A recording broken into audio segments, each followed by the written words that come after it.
Welling up already, for God's sake. Hello everyone, welcome back to my channel. Today's video is something a little bit different. It's a story time, but it's a different kind of story time in my opinion.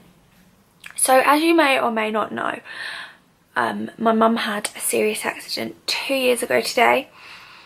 And last year I posted a video on the first anniversary to say thank you to all the people that had got me through the last year, but this year I wanted to share the story of the accident, kind of just sort of tell the story, because I feel like it will be quite therapeutic for me. I'm not gonna lie, I'm really struggling with it at the moment because this happened last year and it's happening this year again.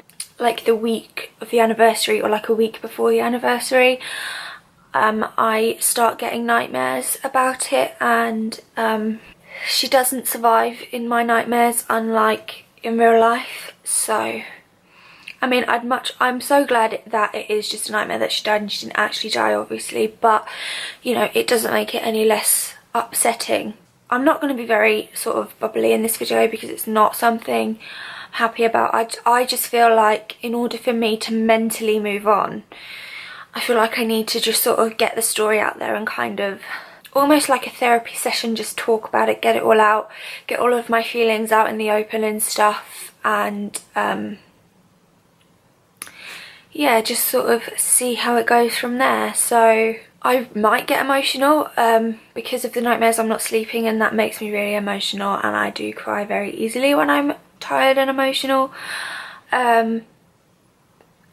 So if I do, I apologise. It's really hard to talk about because it was honestly one of the hardest times of my life. I'm just going to get into it. Tuesday the 13th of October 2015, my mum went to work. She was a carer for a child, so it was sort of after school hours, so she left about 2:20 as she had to go pick up the child to take them swimming. So she left for work to pick up the child, and because the child was disabled and in a wheelchair permanently, the family have a specially adapted van. She arrived at the school to pick the child up, and the school is gated, so she had to get out of the van. She opened the gate, and as she was walking back to the car, she noticed that it was rolling backwards. So my mum being my mum, she sped up and attempted to get into the van to stop it, as it was going really slow, like slower than walking pace, and she didn't think it would be an issue. You know, obviously if it was going too fast she would not have attempted to get into it. She opened the door, she put her foot in, she was sort of half in, half out, and as she climbed in, the van sped up backwards, throwing her out, and the front wheel ran over her legs and her pelvis.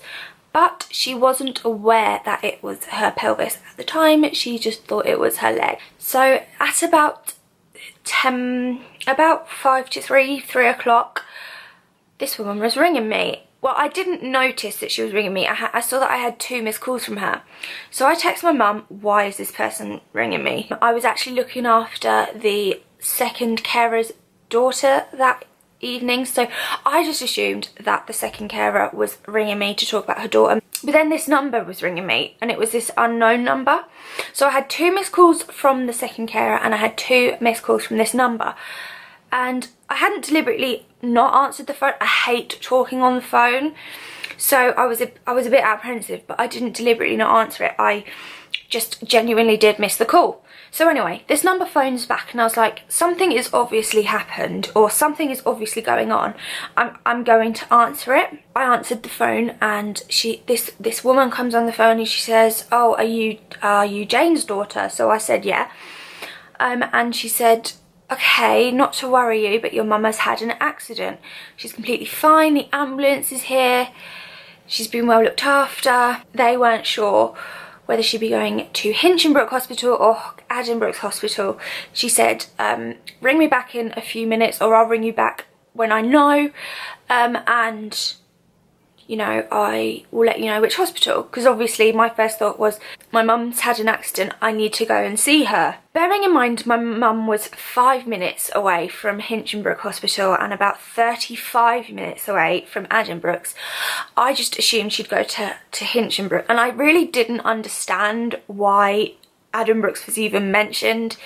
I know Addenbrooke's is the trauma centre for my local area. Well, not even my local area, it literally like, it covers such a massive area, and it's such like a massive trauma centre, and it's a really famous hospital in Cambridge. I was like, okay.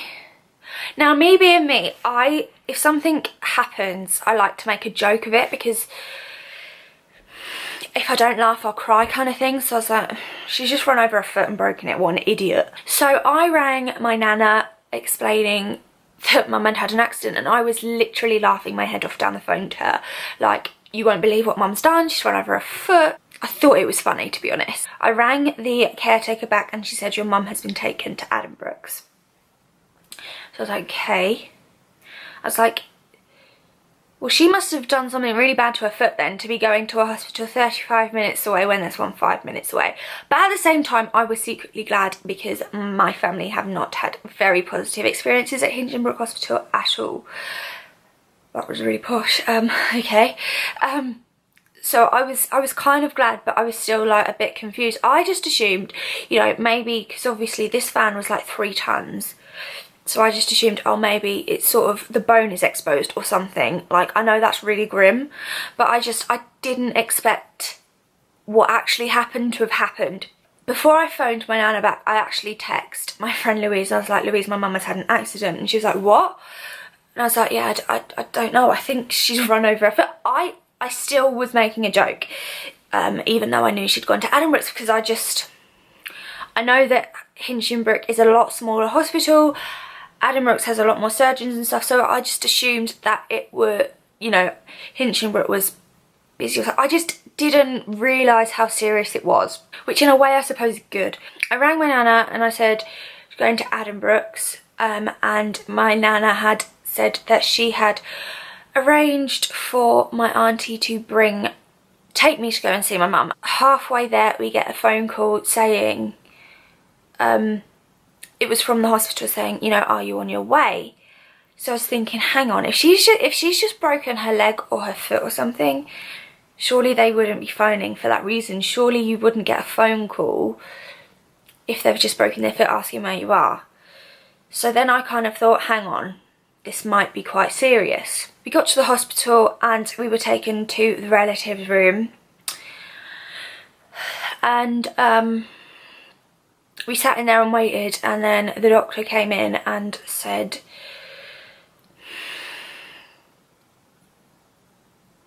he said, she's in CT at the minute, and we think that she's broken her pelvis, we think that there could be internal bleeding, and we need to closely monitor it, because obviously if you bleed internally too much, you can die. So there was a lot more said, but it's such a blur.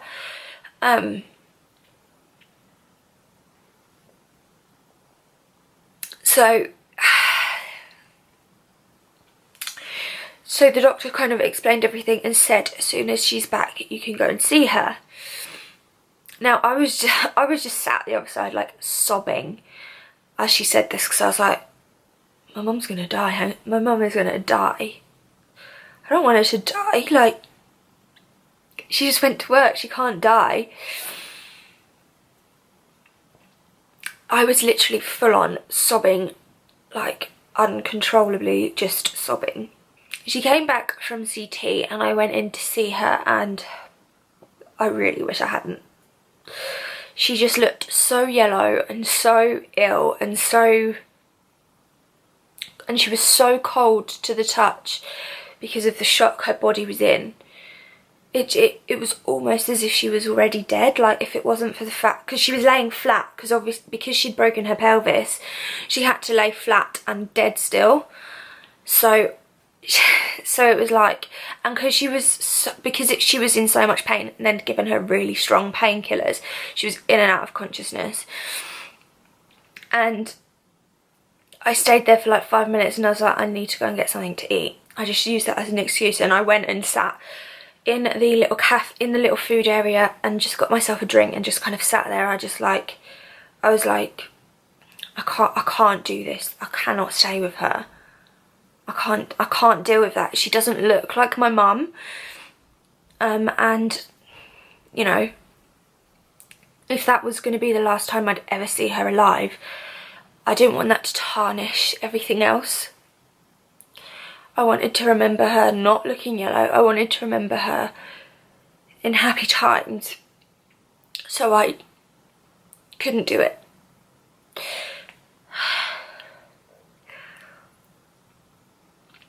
Now,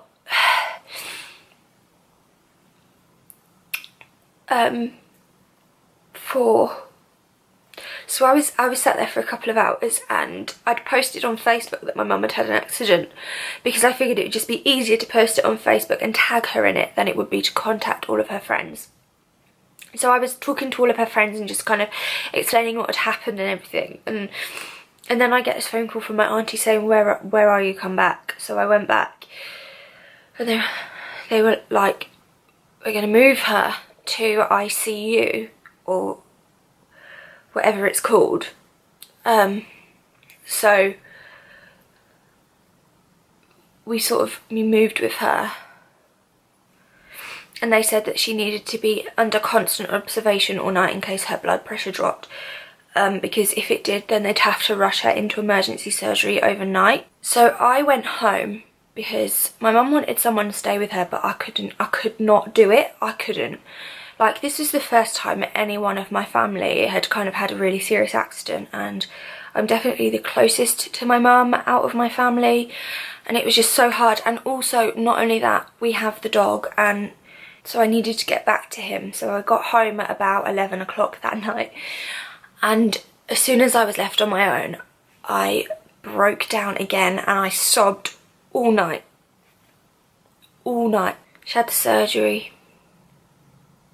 and she was pinned and plated in her pelvis, and she also had a laceration on the back of the knee that was bone deep. 6 days later, so on the Monday, she was transferred to Peterborough because the physio was there. Well, it was either Peterborough or Hinchinbrook. Now, Hinchinbrook was a lot closer to home, but because our family had had really bad experiences with physio at Hinchinbrook, my mum was like, I'm going to Peterborough. You know, I know it's out the way for people, but I can't do it. She was transferred to Peterborough, and I went with her. She was in hospital for a total of 29 days. And on the 11th of November, she came home. The dog was so excited to see her. It was amazing. Like, the ambulance turned up, and he's like, even though obviously he had no idea who was in the ambulance, he knew. It was like he knew, and he was just so excited. And yeah, look. You were so excited when Mummy came home, weren't you? Yes, is that you? You gave her a big cuddle. And you sat on her bed all day, didn't you? You're such a good boy.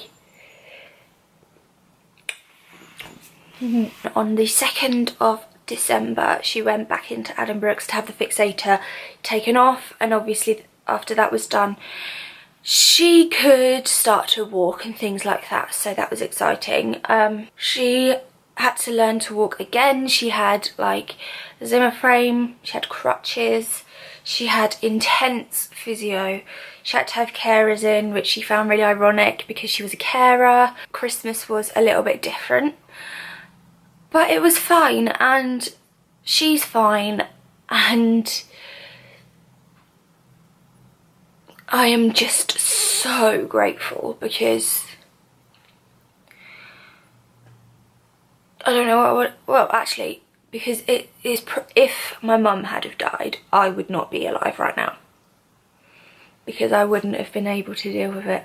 Yeah, so I'm just so so grateful that she survived, and I cannot thank the paramedics enough. They were on scene so quickly. They took her so fast to Addenbrooke's Hospital. The surgeons were amazing. The nurses were amazing. You know, the physios were amazing. Just everyone was so amazing.